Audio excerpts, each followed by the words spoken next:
반갑습니다. 책 읽어주는 남자, 책일라입니다. 현재 섭리사는 선생님의 말씀 방향에 따라 핵심 7개의 강의를 모두 할 수 있어야 된다고 하셨는데요. 저희 교회도 그 방향에 따라 매주 부서마다 강의를 하나씩 올리기로 했습니다. 그래서 오늘은 제가 올리게 되었는데요. 제가 할 강의는 부활인데요. 강의에 앞서 조금 설명드릴 부분이 있습니다. 제가 지금 하고자 하는 강의는 기존 강의안과는 조금 방식이 다른 저만의 강의안으로 만들었는데요. 요즘 10대에서 20대들을 밀레니얼 세대라고 부릅니다. 이 밀레니얼 세대들은 SNS로 주로 의사소통을 하며 정보의 주고받음이 굉장히 빠른데요. 지금 섭리사의 조 목사님께서 10년 지도자 양성 계획도 이 밀레니얼 세대들에 해당됩니다.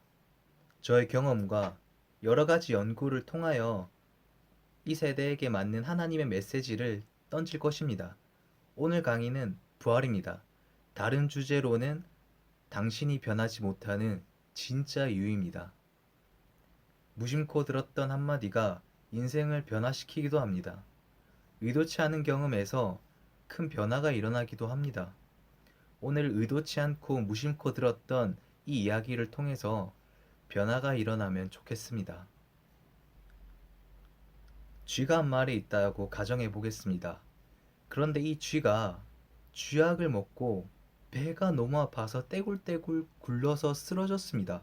이 이유가 뭘까요? 첫 번째, 사주팔자가 안 좋아서.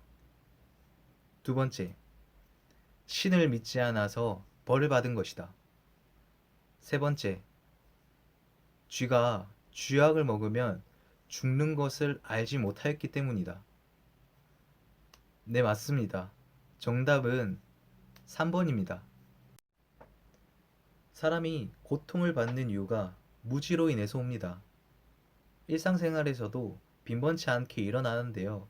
예를 들어서 사기를 당한다든지 아니면 너무 예쁘고 잘생겨서 겉모습을 보고 사귀었는데 성격이 영 아니라든지 쥐가 쥐약을 먹어서 고통받듯이 저희도 고통을 받은 경험이 있을 것입니다.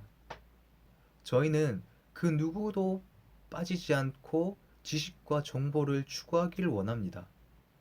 지식과 정보를 추구하길 원하면서 왜 무지로 인해서 고통받는 상황이 올까요? 그것은 인간의 커다란 오점 중에 하나인데 인간은 믿고 싶은 것만 믿는다입니다. 인간은 자신이 믿고 싶은 것만 믿는다입니다. 저의 사례를 하나 예로 들어보겠습니다.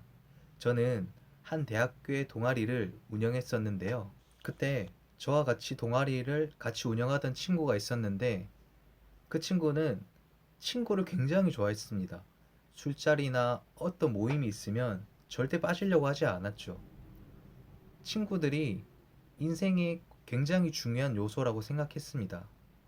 그런데 막상 내가 힘들고 어렵고 곤란한 일이 있을 때 나의 고민을 들어주고 공감해줄 친구는 옆에 한 명도 없었던 것입니다. 그래서 그때 제가 옆에 가서 말도 들어주고 공감도 해주며 진심으로 격려도 해주고 그 친구의 진정한 친구가 되어줬었습니다. 그러나 지금은 그 친구를 만나지 않습니다.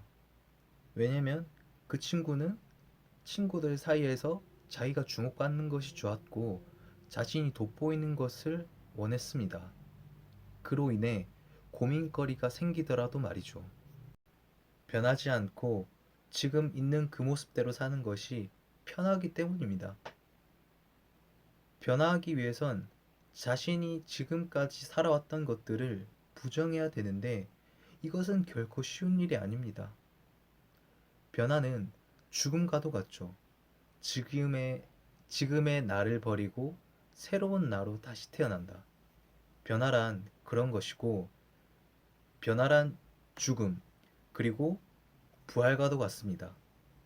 변화란 부활이다. 부활에 대해서 얘기하자면 빠질 수 없는 것이 종교가 있습니다. 불교에서는 전생과 환생이 반복되는 윤회 사상이 있고, 기독교에서는 예수님의 부활이 있습니다. 예수님의 부활은 성경을 잘 모르는 사람이라도 알 정도로 유명합니다. 영화도 있고요. 그런데 죽은 사람이 실제로 살아나는 것이 실제로 가능한 일이냐면서 그냥 종교일 뿐이다. 의견이 분분하죠. 사람은 믿고 싶은 것만 믿는다고 했습니다. 예수님의 부활을 육신 부활이라고 믿는 자들은 아무리 얘기를 해도 영부활이라는 근거가 충분히 있음에도 불구하고 믿지를 않죠. 그래서 자신들이 기다리던 재림도 육신으로 온다고 생각하죠. 요한복음에 보면 살리는 것은 영이니 육은 무익하니라. 내가 너희에게 이른 말은 영이요 생명이라. 라고 되어 있습니다. 믿고 싶은 것만 믿는 자들은 자신들이 살아온 삶을 부정당하기를 원치 않습니다. 그러나 우리는 내가 믿고 있는 것들, 생각하는 것들을 다시 한번 생각해 볼 필요가 있습니다. 그러므로 인해서 더욱 가치 있는 것을 선택해야 됩니다. 마지막으로 헤르만 헤세의 데미안이라는 소설 중에 이런 말이 있습니다. 새는 알을 깨고 나온다. 알은 세계다. 태어나고자 하는 자는 하나의 세계를 깨뜨려야만 한다. 알을 깰지 말지는 자신의 책임 분담에 달려 있습니다. 감사합니다.